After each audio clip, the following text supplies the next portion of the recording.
ಮುಂಗಾರು ಮಳೆ ರಿಲ್ಯಾಕ್ಸ್ ಆಗೋ ಥರ ನನಗೆ ಅನಿಸ್ತಾ ಇದೆ. ಯಾಕಂದರೆ ಕೃಷ್ಣಪ್ಪನವರಿದ್ದಾರೆ, ಎಲ್ಲ ಬಹುತೇಕ ಹೆಚ್ಚಿನ ಒಂದು ಮುಂಗಾರು ಮಳೆ ಟೀಮಿನ ಜನರನ್ನು ಮತ್ತೆ ಕಣ್ಣೆದುರು ತಂದು ನಿಲ್ಲಿಸುವಂಥ ಒಂದು ಸಂಜೆ ಇದು. ಬೇಂದ್ರೆ ಒಂದು ಕಡೆ ಒಂದು ಮಾತು ಹೇಳ್ತಾರೆ, ಹಸಿದವನ ಮುಂದೆ ಅನ್ನ ಇಡಬೇಕು, ಪಾಕಶಾಸ್ತ್ರದ ಪುಸ್ತಕವನ್ನಲ್ಲ ಅಂತ. ಹೀಗಾಗಿ ನಾವು ಅದ್ರ ಬಗ್ಗೆ ಮಾತಾಡಿದಷ್ಟು ಅದು ಪಾಕಶಾಸ್ತ್ರದ ಪುಸ್ತಕ ಇಟ್ಟಂಗಾಗುತ್ತೆ. ಅನ್ನ ತಯಾರಾಗ್ತಾ ಇದೆ, ಅದರ ಪರಿಮಳ ನಮ್ಮ ಹಸಿವನ್ನು ಹೆಚ್ಚು ಮಾಡಲಿ ಅಂತ ನನಗೆ ಹಾರೈಸ್ತೀನಿ. ಆಮೇಲೆ ಕೃಷ್ಣಪ್ಪನವ್ರು ಇದ್ದಾರೆ, ಅವ್ರು ಇನ್ನೂ ಸಿನಿಮಾ ಮಾಡೋದರಲ್ಲಿ ಆಸಕ್ತಿಯನ್ನು ಇಟ್ಕೊಂಡಿದ್ದಾರೆ ಅನ್ನೋದೇ ಒಂದು ಕನ್ನಡ ಚಿತ್ರರಂಗಕ್ಕೆ ಒಂದು ದೊಡ್ಡ ವಿಷಯ. ಯಾಕಂದರೆ ಅದೊಂದು ಅವರಿಂದ ಆದ ಒಂದು ದೊಡ್ಡ ಮಧುರವಾದಂಥ ಅವಾಂತರ ಮುಂಗಾರು ಮಳೆಯಿಂದ ಅಮೂಲ್ಯವಾದದ್ದು.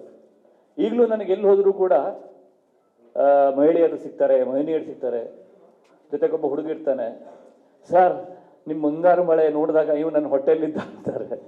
ಅಂದರೆ ಆಮೇಲೆ ಕೆಲವರು, ಸರ್ ನನಗೆ ಇಂಜಿನಿಯರಿಂಗ್ ಅಡ್ಮಿಷನ್ ಆದ ದಿವಸ ನಾನು ಮುಂಗಾರು ಮಳೆ ನೋಡಿದ್ದೆ ಅಂತಾರೆ. ಅಂದರೆ ಒಂದು ತಲೆಮಾರಿನ ನಾನಾ ಹಂತದ ನೆನಪುಗಳ ಕೋಶದ ಒಂದು ಸಾಕ್ಷಿ ಪ್ರಜ್ಞೆಯಾಗಿ ಮುಂಗಾರು ಮಳೆ ಇನ್ನೂ ಇದೆ. ಹೀಗಾಗಿ ಮತ್ತೆ ನಾವು ಎಷ್ಟೇ ಅದರ ನಂತರ 500 ಹಾಡು ಬರೆದಿದ್ದೀನಿ ನಾನು, ಆದರೂ ನೀವು ಏನೇ ಹೇಳಿ ಸರ್ ನಿಮ್ದು ಮುಂಗಾರು ಮಳೆ ಅಂತಾರೆ.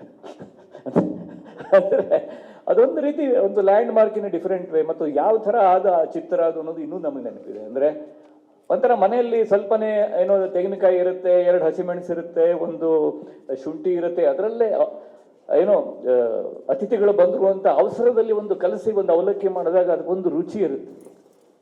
ಆ ಥರದ ಒಂದು ಅದ್ಭುತವಾದ ಒಂದು ಕ್ವಾಲಿಟಿ ಇದ್ದಂಥ ಮತ್ತು ಯೋಗರಾಜ್ ಭಟ್ರಿಗೆ ಒಂದು ಹೊಸ ಒಂದು ರೆಕ್ಕೆ ಕೊಟ್ಟಂಥ ಚಿತ್ರ ಅದು. ಸೊ ಈ ಚಿತ್ರದ ಬಗ್ಗೆ ನನಗೂ ಕೂಡ ಅಷ್ಟು ಖುಷಿ ಇದೆ. ಆಮೇಲೆ ಯಾವಾಗಲೂ ಯೋಗರಾಜರು ಯಾವುದೇ ಚಿತ್ರ ಇರಲಿ, ಅವರ ಮೊದಲು ಅವರಿಗೆ ಚಿತ್ರ ಮಾಡಬೇಕು ಏನು ಅನ್ನೋದು ಅಂತ ಹೇಳಿದ್ರು ಕೊನೆ ತನಕ ಒಂದು ರೀತಿ ಬೌನ್ಸಿಂಗ್ ಬೋರ್ಡ್ ಥರ, ನಾನು ಪಂಚ್ ಬ್ಯಾಗ್ ಥರ ಅಥವಾ ಮೌಸಿಂಗ್ ಬೋರ್ಡ್ ಥರ ಇರ್ತೀನಿ ಅವ್ರ ಜೊತೆಗೆ. ಹೀಗಾಗಿ ನನಗೆ ಬಹಳ ಖುಷಿ ಇದೆ. ಈ ಚಿತ್ರದಲ್ಲಿ ಹೊಸ ಮುಖಗಳು ಬಂದಿವೆ. ಹೊಸ ಮುಖ ಬೇರೆ, ಸುಮುಖ ಬೇರೆ ಅದು. ಹೀಗಾಗಿ ತುಂಬ ಖುಷಿ ನನಗೆ ಅವನ ಬಗ್ಗೆ. ಇನ್ಫ್ಯಾಕ್ಟ್ ಅವನನ್ನು ಅವರು ಕಾಸ್ಟ್ ಮಾಡೋ ದಿವಸ ಅದೇನೋ ಗೊತ್ತಿಲ್ಲ, ಅದೇ ದಿವಸ ಬೆಳಿಗ್ಗೆ ನನಗೆ ಇವನು ನೆನಪಾಗಿತ್ತು. ಯಾಕಂದರೆ ಇವನ ಮರಾಠಿ ಚಿತ್ರದ ಹಿನ್ನೆಲೆ ನನಗೆ ಗೊತ್ತು. ಆಮೇಲೆ ಏನೋ ಅವನನ್ನು ಭಾಳ ದಿವಸದಿಂದ ನೋಡ್ತಾ ಇದ್ದೆ, ಬಾಂಬೆಯಲ್ಲಿ ಭೇಟಿಯಾಗಿದ್ದೆ. ಸೊ ಆವಾಗ ನಾನು ಅವರಿಗೆ ಸುಮುಖನ ಬಗ್ಗೆ ಹೇಳೋಣ ಅಂತ ಅನ್ಕೋತಿದ್ದಾಗ ಅವರು ನಾನು ಹೇಳೋ ಮೊದಲು ಅವರೇ ಹೇಳಿದರು, ನಾನು ಒಬ್ಬ ಒಳ್ಳೆ ಹುಡುಗನ್ನ ಗೊತ್ತು ಮಾಡಿದ್ದೀನಿ ಅಂತ ಹೇಳಿದರು. ಸೊ ಆ ಒಂದು ಕಾಕತಾಳೀಯ ಕೂಡ ಬಹಳ ಖುಷಿಯ ಕೊಡುವಂಥದ್ದಿತ್ತು. ಇನ್ನು ಹರಿ ಬಗ್ಗೆ ನಾನು ಏನು ಹೇಳಲಿ, ಬೇಡ ಅಲ್ಲ. ಹರಿ ಕೂಡ ಹಾಗೆ, ಅದರಲ್ಲಿ ಕಾವ್ಯದಲ್ಲೂ ಕೂಡ ಸಾಮಾನ್ಯವಾಗಿ ಏನು ಹೇಳ್ತಾರೆ ಅಂದರೆ, ಸಾಹಿತ್ಯದಲ್ಲಿ ವ್ಯಕ್ತ ಜೊತೆಗೆ ಒಂದು ಅವ್ಯಕ್ತ ಇರುತ್ತೆ ಅಂತಾರೆ. ವ್ಯಕ್ತವು ಅವ್ಯಕ್ತವನ್ನು ಉದ್ದೀಪಿಸಿದರೆ ಅದು ಒಳ್ಳೆ ಸಾಹಿತ್ಯ. ಶ್ರಾವ್ಯ ಅಶ್ರಾವ್ಯವನ್ನು ಉದ್ದೀಪಿಸುವಂತಿರಬೇಕು, ಆಗದು ಒಳ್ಳೆಯ ಸಂಗೀತ. ಮತ್ತು ದೃಶ್ಯ ಅದೃಶ್ಯವನ್ನು ಉದ್ದೀಪಿಸುವಂತಿರಬೇಕು, ಆಗ ಅದೊಂದು ಅದ್ಭುತವಾದ ದೃಶ್ಯ. ಸಿನಿಮಾದಲ್ಲಿ ಇದು ಮೂರೂ ಇದೆ. ಅದರಲ್ಲಿ ವ್ಯಕ್ತನೂ ಇದೆ, ಅದರಲ್ಲಿ ಶ್ರಾವ್ಯನೂ ಇದೆ, ಅದರಲ್ಲಿ ದೃಶ್ಯನೂ ಇದೆ.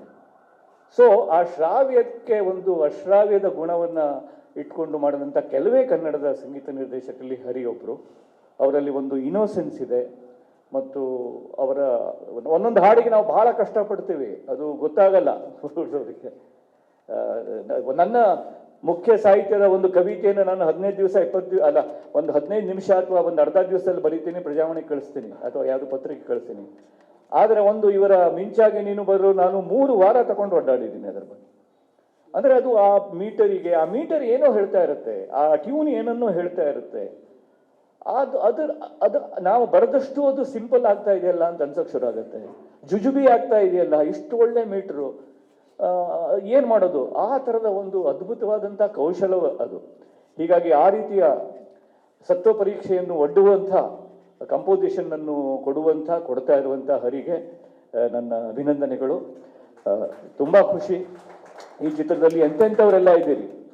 ರಘು, ನಮ್ಮ ದತ್ತಣ್ಣ, ಮೊನ್ನೆ ದತ್ತಣ್ಣನವ್ರದ್ದೊಂದು ಶಾರ್ಟ್ ಫಿಲ್ಮ್ ನೋಡಿದೆ ನಾನು, ನಮ್ಮ ಕಾಲದಲ್ಲಿ ಹೀಗಿರಲಿಲ್ಲ ಅಂತ. 15 ನಿಮಿಷದ ಶಾರ್ಟ್ ಫಿಲ್ಮ್, ಅಬ್ಬಾ ಅದ್ಭುತವಾಗಿತ್ತು ಅದು. ಅಂದರೆ ಒಂದು ರೀತಿ ಒಂದು ಹೇಗೆ ಒಂದು ಮರದ ಸುತ್ತ ಒಂದು ಬಳ್ಳಿ ಹಬ್ಕೊಂಡಿರ್ತದೆ, ಹಾಗೆ ಒಂದು ದತ್ತಣ್ಣದಂಥವರು ಒಂದು ಚಿತ್ರ ಪಾತ್ರ ಮಾಡಿದ್ರೆ ಆ ಚಿತ್ರವೇ ಅವರ ಸುತ್ತ ಬಳ್ಳಿ ಥರ ಹಬ್ಬ ಬಿಡುತ್ತೆ. ಆ ಥರ ಇತ್ತು ಅವಳದು, ಬಹಳ ಚೆನ್ನಾಗಿತ್ತು.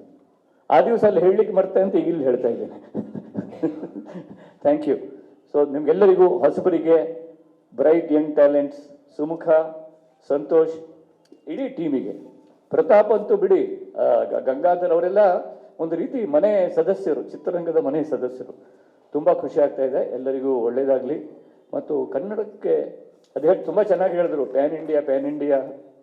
ಪ್ಯಾನ್ ಕಾರ್ಡ್ ಇದ್ದವ್ರ ಕತೆ ಅದು. ಅದು ಪ್ಯಾನ್ ಕಾರ್ಡಿಗೂ ಪ್ಯಾನ್ ಇಂಡಿಯಾಕ್ಕೂ ಏನೋ ಸಂಬಂಧ ಇದೆ, ಗೊತ್ತಿಲ್ಲ ಅದೇನು ಗೊತ್ತಿಲ್ಲ. ಸೊ ಪ್ಯಾನ್ ಇಂಡಿಯಾ ಅಲ್ಲ, ಅದೇ ನಮ್ಮ ಕನ್ನಡದ ಚಿತ್ರ, ಯಾವುದೇ ಸಿನಿಮಾ ಪೋಸ್ಟರು, ದೊಡ್ಡ ದೊಡ್ಡ ಪೋಸ್ಟರು, ಅದು ಯಾವ ಭಾಷೆದು ಅಂತಲೇ ಗೊತ್ತಾಗ್ತಿರಲ್ಲ. ಯಾವುದೋ ಒಂದು ಭಾಷೆದು ಒಂದು ಮುಖ, 4 ಭಾಷೆ 4 ಮುಖಗಳು ಆ ಪೋಸ್ಟ್ರಲ್ಲಿ ಕಾಣ್ತಾ ಇರ್ತವೆ. ಆಮೇಲೆ ನೋಡೋಣ ಅಂತ ಅನ್ಸ್ಬಿಡುತ್ತೆ. ನಮ್ಗೆ ಗೊತ್ತಿರೋದೇನೋ ಒಂದು ಐಡೆಂಟಿಫೈಯಿಂಗ್ ಕನೆಕ್ಷನ್ ಇದ್ದರೆ, ಓ ಇದು ನಮ್ಮದು, ಇದು ನೋಡ್ಬೋದಲ್ಲ ಅಂತ ನಮಗೆ ಏನೋ ಸಮ್ ಕನೆಕ್ಷನ್ ಅರೆ ಬಂತು, ಏನೋ ನಮ್ಮದು ಕನ್ನಡದ್ದು ಅಂತ ಅನ್ಸುತ್ತೆ. ಈ ರೀತಿ ಈ ಅಚ್ಚ ಕನ್ನಡದ ಚಿತ್ರ ಹೆಚ್ಚು ಜನರನ್ನ ಸೆಳೆಯಲಿ. ಯಾಕಂದರೆ ಕನ್ನಡದಲ್ಲಿ ಅದ್ಭುತವಾದ ಸಿನಿಮಾಗಳು ಬರ್ತಾ ಇವೆ. ಅವುಗಳಿಗೆ ವಿತರಣೆ, ಅವುಗಳಿಗೆ ಏನೋ ಥಿಯೇಟರ್ಗಳಲ್ಲಿ ಅವುಗಳನ್ನು ಇಟ್ಟು ಜನ ಬರೋ ತನಕ ಆ ಚಿತ್ರಗಳನ್ನು ಸಲಹುವ ಒಂದು ಒಂದು ಒಂದು ಅವಕಾಶ ಬೆಳೀತಾ ಇಲ್ಲ. ಅದೇ ಹಿಂದಿ ಚಿತ್ರ 4 ಜನ ಇದ್ರೂ ಕೂಡ 2 ವಾರ ಇರುತ್ತೆ ಒಂದೊಂದ್ಸಲ ಸ್ಕ್ರೀನ್ಗಳಲ್ಲಿ. ಆದರೆ ಕನ್ನಡ ಚಿತ್ರಗಳು ಜನಕ್ಕೆ ಗೊತ್ತಾಗಿ ಅವರು ಬರೋದ್ರೊಳಗಡೆ ಅದು ಮಾಯ ಆಗಿರುತ್ತೆ.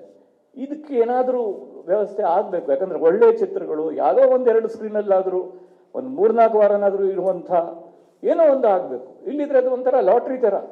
ಅದು ಹಿಂದೆ 1 ಅಂಕಿ ಲಾಟ್ರಿ ಅಂತ ಬರ್ತಿತ್ತು.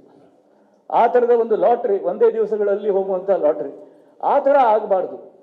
ಸೊ ಅದಕ್ಕಾಗಿ ಏನಾದರೂ ಒಳ್ಳೆಯದನ್ನು ಆಗಲಿ, ಎಲ್ಲರೂ ಹಿರಿಯರು ಸೇರಿ ಮಾಡಬೇಕು ಅನಿಸ್ತೇನೆ.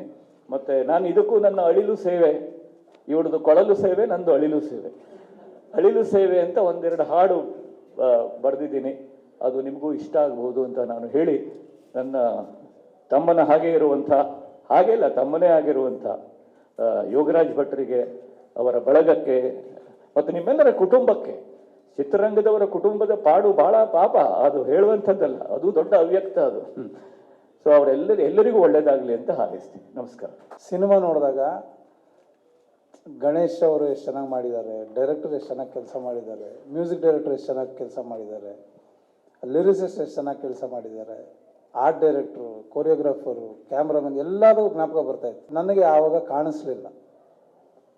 ಈ ಸಿನಿಮಾ ಮಾಡಬೇಕಾದ್ರೆ ದೊಡ್ಡದಾಗಿ ಯಾಕೆ ಕಾಣ್ತಾ ಇದ್ದಾರೆ ಅಂದರೆ, ಅವರಲ್ಲಿರೋ ಒಂದು ಪಾಸಿಟಿವ್ನೆಸ್.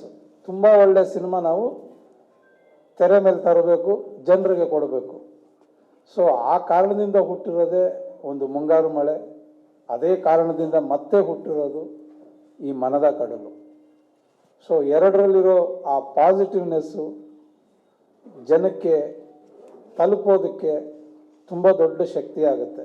ಸೊ ಈ ಸಿನಿಮಾದ ನಿರ್ಮಾಪಕರು ಕೃಷ್ಣಪ್ಪ ಸರ್, ಮತ್ತು ನಮ್ಮ ಗಂಗಣ್ಣ ಅವರು, ಮತ್ತು ಪ್ರತಾಪ್ ಅವರು ದೊಡ್ಡ ಶಕ್ತಿ ಈ ಸಿನಿಮಾ ಮುಂದೆ ಬರೋದಕ್ಕೆ, ತೆರೆ ಮೇಲೆ ಎದ್ದು ಕಾಣೋದಕ್ಕೆ. ಆ್ಯಂಡ್ ಈ ಕಾಂಬಿನೇಷನ್ ಅಂತ ಏನಿದೆ ಕೃಷ್ಣಪ್ಪ ಸರ್ದು ಮತ್ತು ಯೋಗರಾಜ್ ಸರ್ದು, ತುಂಬ ದೊಡ್ಡದಾಗಿ ಈ ಚಿತ್ರಕ್ಕೆಲ್ಲ ಇನ್ನೂ ತುಂಬ ಚಿತ್ರಗಳು ಅವರ ಕಾಂಬಿನೇಷನಲ್ಲಿ ಬೆಳೀಲಿ. ಯಾಕಂದರೆ ನಂಬಿಕೆ ಅನ್ನೋದೇ ಸಿನಿಮಾ. ಇಬ್ಬರು ನಂಬಿಕೊಂಡು ಒಬ್ಬರ ಮೇಲೆ ಒಬ್ಬರು ಮಾಡ್ತಾ ಇರುವಂಥ ಈ ದೊಡ್ಡ ಸಾಹಸಕ್ಕೆ, ಯಾಕೆ ಹೊಸಬ್ರನ್ನ ಇಟ್ಕೊಂಡು ಇಷ್ಟು ದೊಡ್ಡ ಸಿನಿಮಾ ಇಷ್ಟು ಅದ್ಧೂರಿಯಾಗಿ ಮಾಡ್ತಾ ಇರೋದು, ಇಷ್ಟು ದಿನಗಳು ಮಟ್ಟ ಮಾಡ್ತಾ ಇರೋದು, ಇಷ್ಟು ವೆರೈಟಿ ಆಫ್ ಲೊಕೇಶನ್ಸಲ್ಲಿ ಮಾಡ್ತಾ ಇರೋದು ಈಗಿನ ಪರಿಸ್ಥಿತಿಯಲ್ಲಿ ತುಂಬ ಕಡಿಮೆ ಆಗಿಬಿಟ್ಟಿದೆ ಕನ್ನಡದಲ್ಲಿ. ಸೊ ಈ ಚಿತ್ರ ಒಂದು ಹೊಸ ಮೈಲಿಗಲ್ಲಾಗುತ್ತೆ ಅನ್ನೋದರಲ್ಲಿ ಇನ್ನೊಂದು ಮಾತೇ ಇಲ್ಲ. ಆ್ಯಂಡ್ ಯೋಗರಾಜ್ ಸರ್ ಅಂತ ಅಂದಾಗ ಅದು ಯಾವಾಗಲೂ ಮ್ಯೂಸಿಕಲ್ ಆಗೇ ಇರುತ್ತೆ. ಈ ಸಿನಿಮಾ ಕೂಡ ತುಂಬ ದೊಡ್ಡ ಸಂಗೀತದ ಜೊತೆಗೆ ಸಿನಿಮಾ ನೋಡುವಂಥ ಒಂದು ಎಕ್ಸ್ಪೀರಿಯೆನ್ಸು ಕನ್ನಡಿಗರಿಗೆ ಆಗುತ್ತೆ ಅನ್ನೋ ಒಂದು ಭರವಸೆ ನನಗಿದೆ. ಆ ಭರವಸೆ ಜನರಿಗೆ ತಲುಪಿಸೋ ಒಂದು ದೊಡ್ಡ ಕೆಲಸ ಆಗ್ತಾಯಿದೆ. ಸೊ ದೊಡ್ಡ ಶಕ್ತಿಯಾಗಿ ಈ ಸಿನಿಮಾಗೆ ತೆರೆ ಹಿಂದೆ ಕೆಲಸ ಮಾಡ್ತಾ ಇರೋ ಯೋಗರಾಜ್ ಸರ್ಗೆ ಅಭಿನಂದನೆಗಳು. ತುಂಬ ದೊಡ್ಡದಾಗುತ್ತೆ ಅನ್ನೋ ಒಂದು ನಂಬಿಕೆ ಇದೆ. ಅದಕ್ಕೆ ನಮ್ಮಿಬ್ಬರಿಗೂ, ನನಗಾಗಲಿ ಯೋಗರಾಜ್ ಸರ್ಗಾಗಲಿ, ಯಾವಾಗಲೂ ಈ ಬುಕ್ಕಿಂದ ಎರರ್ಸ್ ಇರುತ್ತೆ ಕಡೆ 4 ಪೇಜು, ಏನೇ ಡೌಟ್ ಇದ್ರು ಯಾರನ್ನ ಕೇಳೋದು ಅಂತ.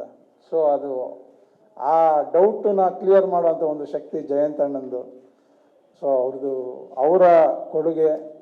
ಅವರು 2 ಹಾಡು ಬರಿಬೋದು, ಮಿಕ್ಕಿದ ಎಲ್ಲ ಹಾಡಿಗೂ ಅವರ ನೆರಳು ಹಂಗೆ ಇರುತ್ತೆ ನಮ್ಮ ಮೇಲೆ. ಸೊ ಆ ನೆರಳು ಈ ಸಿನಿಮಾಗಂತಲ್ಲ, ಗಾಳಿಪಟದಿಂದ ಇಲ್ಲಿವರೆಗೂ ನಡ್ಕೊಂಡೇ ಬಂದಿದೆ. ಸೊ ಈ ಸಿನಿಮಾ, ಈ ಹೊಸ ಪ್ರತಿಭೆಗಳು ಏನು ಕನ್ನಡಕ್ಕೆ ಬರ್ತಾ ಇದೆ, ಅವರ ದೊಡ್ಡ ಹೆಜ್ಜೆ ಆಗಲಿ ಅವ್ರು ಇಡ್ತಾ ಇರೋದು. And once again thanks. ನನಗೆ ಯಾವಾಗಲೂ ಯೋಗರಾಜ್ ಸರ್ ಜೊತೆ ಕೆಲಸ ಮಾಡೋದು ತುಂಬ ದೊಡ್ಡ ಖುಷಿ. ಕೆಲಸ ಅಂತ ಅನಿಸಲ್ಲ ಅದು ಯಾವತ್ತಿಗೂ. ಸೊ ಅದು ಸಿನಿಮಾ ಮುಗಿದಾಗಲೂ ಸಿನಿಮಾ ಮುಗಿದಿದೆ ಅಂತಲೂ ಅನಿಸೋದಿಲ್ಲ. ಯಾಕಂದರೆ ಸಿನಿಮಾಗೆ 5 ಹಾಡೋ 6 ಹಾಡೋ ಬೇಕಾಗಿರುತ್ತೆ, ನಾವೊಂದು 15-20 ಹಾಡು ಮಾಡ್ಕೊಂಡಿರ್ತೀವಿ. ಅದು ಯಾಕೆ ಬಳಸಿಲ್ಲ ಅನ್ನೋದು ಯಾರಿಗೂ ಗೊತ್ತಿರೋದಿಲ್ಲ. ಅದು ಹಂಗೆ ಇರುತ್ತೆ. ಅದು ಮತ್ತೆ ಮಾಡಿದಾಗ ಮತ್ತೆ ಹೊಸ ಹಾಡೇ ಹುಟ್ಟುತ್ತೆ ಹೊರತು ನಾವು ಯಾವುದು ಹಳೆ ಹಾಡು ಅನ್ನೋದನ್ನು ಅದು ತಗೊಂಡಿರೋದು ಇಲ್ಲ ನಾವು. ಸೊ ಈ ರೀತಿ ಇಷ್ಟು ಸ್ಟ್ರೈನ ಇಲ್ಲದೆ ಕೆಲಸ ಮಾಡೋದು ಅನ್ನೋದು ತುಂಬ ದೊಡ್ಡ ವಿಷಯ. ಅದಕ್ಕೆ ಏಕೈಕ ಕಾರಣ ಯೋಗರಾಜ್ ಸರ್. ಸೊ ತುಂಬ ಖುಷಿ ಇದೆ. ಈ ಸಿನಿಮಾ ದೊಡ್ಡ ಮಟ್ಟಕ್ಕೆ ಕನ್ನಡಿಗರು ಮೆಚ್ಕೋತಾರೆ ಅನ್ನೋ ಒಂದು ಭರವಸೆ ಇದೆ. Thank you.